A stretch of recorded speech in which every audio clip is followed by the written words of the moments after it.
नमस्कार। राजस्थान की तमाम फटाफट खबरों में आपका स्वागत है। खबरों के लिए आपसे निवेदन कि यदि आपने हमारे चैनल को सब्सक्राइब नहीं किया तो कृपया करके आपके अपने चैनल को सब्सक्राइब कर लें। तो बढ़ते हैं आज की बड़ी खबर की ओर, जो राजस्थान की स्वच्छता से आ रही है। जी हाँ, स्वच्छता सर्वे में 1 लाख से अधिक आबादी वाले शहरों में इंदौर 7वीं बार सबसे स्वच्छ शहर बना है।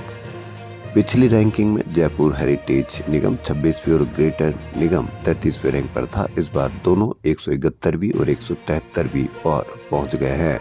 हालांकि इस बार 1 लाख से अधिक आबादी की श्रेणी होने से 4,416 शहरों में मुकाबला हुआ, जबकि पिछली बार 10 लाख से ज्यादा आबादी वाली श्रेणी में 416 शहरों को ही परखा गया था। हालांकि आंकड़े बताते हैं कि हमारे यहाँ काम नहीं हो रहा है। हेरिटेज निगम 26वीं रैंक से 145वीं पायदान फिसल कर 171 और ग्रेटर 33वें से 140 स्थान गिरकर 173 पर आ पहुंचा है। प्रदेश में नंबर 1 होने की खुशी में हेरिटेज ने विज्ञप्ति जारी की। इसमें मेयर मुनीश गुर्जर के हवाले से लिखा कि हम 26वीं रैंक पर हैं, हमें गर्व है, ये हमारे लिए डबल अनुभूति है। राजस्थान विश्वविद्यालय में एनसीसी की तर्ज पर अब एनएसएस में भी ड्रेस कोड लागू हो गया है। सत्र 2023-24 में राष्ट्रीय सेवा योजना में प्रवेश लेने वाले के शर्ट व पैंट स्टील ग्रे रंग, टोपी नेवी ब्लू, जूते काले रंग और मोजे सफेद रंग के होंगे। देश में अगले हफ्ते से पंचायत स्तर पर मौसम के पूर्वानुमान की जानकारी मिलेगी। मौसम विभाग के प्रमुख मृत्युंजय मोहपात्रा ने बताया कि इससे छोटे किसान खेती के लिए बेहतर तैयारी कर सकेंगे। विद्यार्थियों को जाति और मूल निवास प्रमाण पत्र के लिए परेशान नहीं होना पड़ेगा। स्कूल स्तर पर ही आवेदन लेकर ग्राम सेवक और पटवारी से वेरीफाई कराकर शिक्षा विभाग ये प्रमाण पत्र बनवाने में मदद करेगा। पश्चिमी विक्षोभ खत्म होते ही गुरुवार को मौसम साफ हुआ और सर्द हवाएं चली। इससे पारा एकाएक 4 से 7 डिग्री तक लुढ़क गया। सीजन में पहली बार न्यूनतम तापमान 3 शहरों में माइनस में, जबकि 7 शहरों में 5 डिग्री से नीचे पहुंच गया। जयपुर गारमेंट क्लब की ओर से आयोजित जयपुर फैशन एक्सपो के दूसरे दिन, जहां बॉलीवुड पंजाबी सिंगर गुरु रंधावा ने अपने सुपर हिट्स के साथ एक्सपो का समापन किया। और लगदी लाहौर दी आ, जिस हिसाब से चलती आ, ओ मैनू जयपुर फैशन एक्सपो तो आई लगदी आ। जी हाँ, तेनू सूट करदा और बन जा तू मेरी रानी जैसे गुरु ने सुनाए फ्यूजन पर लोगों ने किया भांगड़ा। जयपुर जिले की अनुमानित आबादी 80 लाख है। इनमें से 1 से 19 साल के आयु वर्ग के 36 लाख और 20 से 34 साल तक के आयु के 19 लाख है। 18 से 35 साल की आबादी कुल आबादी की 29.62% है। जयपुर के सांगानेर स्थित रेलवे स्टेशन को जल्दी ही अमृत भारत स्टेशन योजना में शामिल किया जाएगा। ऐसा इसलिए क्योंकि जयपुर सहित अन्य उपनगरीय स्टेशनों पर किए जा रहे विकास कार्यों को देखने के लिए गुरुवार को रेल मंत्री अश्विनी वैष्णव जयपुर आएंगे। आरएस मुख्य परीक्षा स्थगित करने की मांग को लेकर राजस्थान विश्वविद्यालय के मुख्य द्वार पर लगातार तीसरे दिन धरना जारी रहा। इस दौरान अनशन पर बैठे 4 अभ्यर्थियों की तबीयत बिगड़ गई। उन्हें एम्बुलेंस से अस्पताल में भर्ती कराया गया। अनशन कर रहे गायत्री, मुकेश, रवि, अजय की तबीयत बिगड़ी थी। उनके स्थान पर फिर दीपक और रामस्वरूप ने अनशन प्रारंभ कर दिया। राजस्थान यूनिवर्सिटी प्रशासन ने धरने पर बैठे अभ्यर्थियों से कहा कि उनकी मांग यूनिवर्सिटी से संबंधित नहीं है। साथ ही यहां बिना अनुमति अनधिकृत रूप से धरना दिया जा रहा है। वर्तमान में विश्वविद्यालय में सेमेस्टर परीक्षाओं का आयोजन हो रहा है। इससे विश्वविद्यालय में शैक्षणिक माहौल बाधित हो रहा है। वहीं अभ्यर्थियों ने कहा कि जब तक उनकी मांग नहीं मानी जानी चाहिए, उनका ये आंदोलन खत्म नहीं होगा। यही बात आरयू प्रशासन की चेतावनी की तो यह एक तरह का सत्याग्रह है। इसमें बड़ी संख्या में राजस्थान विश्वविद्यालय के विद्यार्थी भी शामिल हैं। यहाँ पहले भी इस तरह के आंदोलन होते रहे हैं। विद्यार्थियों ने शाम को भगवान राम की फोटो के सामने आरती का आयोजन किया। भगवान राम से विनती की कि राजस्थान सरकार युवाओं की पीड़ा को समझ नहीं रही है, इस सरकार को सद्बुद्धि दीजिए। राजकीय कन्या महाविद्यालय किशनपोल जयपुर में खेल सप्ताह के तहत गुरुवार को कबड्डी का आयोजन किया गया। नीम्स यूनिवर्सिटी राजस्थान ने चेक गणराज्य के प्रधानमंत्री प्रोफेसर पैट फियाला की मेजबानी करने के साथ ही Pat Fiala global institute of health research innovation के संस्थान की नींव भी रखी।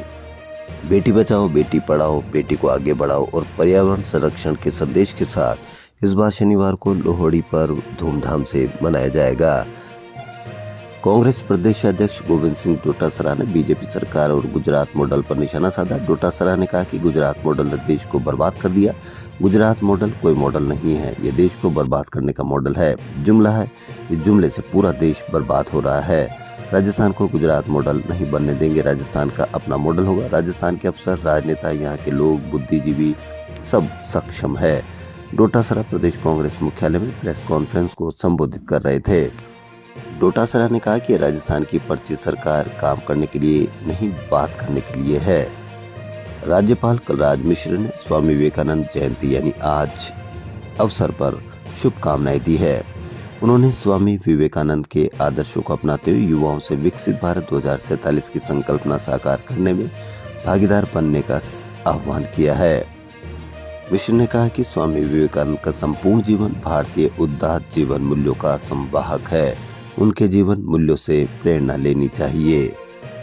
योगेश मिश्रा, राजस्थान के आयोजक योगेश मिश्रा मिस राजस्थान की गर्ल्स को नेशनल इंटरनेशनल लेवल पर जाने का मौका देते आ रहे हैं। इसी कड़ी में अब लड़कों के लिए भी एक बड़ी अपॉर्चुनिटी के साथ मिश्रा मिस्टर अर्थ इंडिया का खिताब देंगे। मिस्टर अर्थ इंटरनेशनल ऑर्गेनाइजेशन ने मिश्रा को नेशनल डायरेक्टर के रूप में इंडिया में अपॉइंट किया है। गौरतलब है कि मिस्टर अर्थ इंटरनेशनल प्रेजेंट इकोलॉजी और मदर अर्थ को वर्ल्ड वाइड प्रमोट करता है। 4 साल बाद गुलाबी नगरी में एक बार फिर से पिंक पैंथर्स की दहाड़ सुनाई देगी।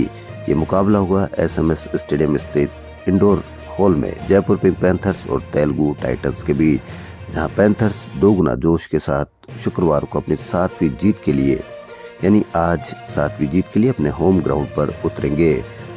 इनका उत्साह और जोश बढ़ाने के लिए मौजूद रहेंगे बॉलीवुड एक्टर अभिषेक बच्चन। सीजन 1 और 9 की चैंपियन जयपुर पिंक पैंथर्स के लिए ये जीत कई मायनों में खास होगी। वहीं कबड्डी हमारे देश का खेल है। स्कूलों में अन्य खेलों के साथ बच्चों को कबड्डी भी सिखाई जानी चाहिए। कबड्डी का खेल रोमांचक है क्योंकि इसमें खिलाड़ी को जीतने के लिए विभिन्न खेलों की कला चाहिए, जिसमें दौड़ना, रफ्तार, वजन उठाने और जिम्नास्टिक भी शामिल है। ये कहना था बॉलीवुड एक्टर और पिंक पैंथर्स के ओनर अभिषेक बच्चन का। हार्मनी इन डाइवर्सिटी थीम पर हो रहे 7 दिवसीय एनुअल स्पोर्ट्स और कल्चरल फेस्ट लक्ष्य के दौरान गुरुवार को स्टूडेंट का उत्साह और जोश दिन भर दिखा। सिंगर बेनी दयाल ने छात्रों के बीच गाया, चढ़ी मुझे यारी तेरी जैसी, बच के जरा। वही फेस्ट के तहत आज बॉलीवुड म्यूजिक डायरेक्टर और सिंगर अमित त्रिवेदी की लाइव परफॉर्मेंस होगी। राजस्थान के नगर से विधायक और राज्य मंत्री जवाहर सिंह बेडम ने कहा कि भरतपुर में थाने बिकते थे, पर अब ऐसा नहीं होगा। जालू की SHO से बातचीत का एक प्रसंग सुनाते हुए उन्होंने ये बात कही। अंतर्राष्ट्रीय ऊंट उत्सव शुक्रवार से शुरू होगा। 14 जनवरी तक चलने वाले इस 3 दिवसीय ऊंट उत्सव में ऊंट दौड़ के साथ घुड़दौड़, Bikaner carnival, heritage walk, classical form of art, celebrity night और अग्नि नृत्य सहित स्थानीय कला और संस्कृति के रंग दिखेंगे। ऊंट उत्सव की शुरुआत शुक्रवार यानी आज सुबह 9 बजे से हेरिटेज वॉक से होगी। रजब महीने का चांद दिखाई देने पर शुक्रवार रात से गरीब नवाज का 812वां उर्स शुरू हो जाएगा। चांद नजर नहीं आने पर उसकी रसूमात शनिवार रात से शुरू होगी।